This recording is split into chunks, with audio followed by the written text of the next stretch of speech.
रविवार की पावन रात थी।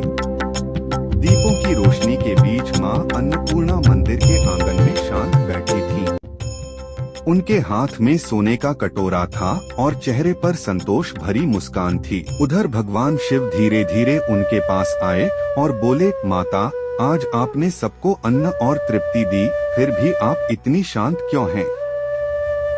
तभी गणेश जी वहां आकर बोले, माँ, क्या आज कोई ऐसा भी था जो आपको सबसे ज्यादा प्रिय लगा?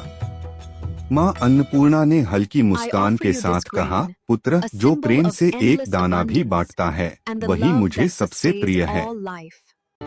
इतने में नारद मुनि वीणा बजाते हुए आए और बोले, माता, आपने सबको भर दिया, अपने लिए क्या रखा? माता ने आकाश की ओर देखते हुए कहा, असली धन तो वही है जो बांटने से और बढ़े।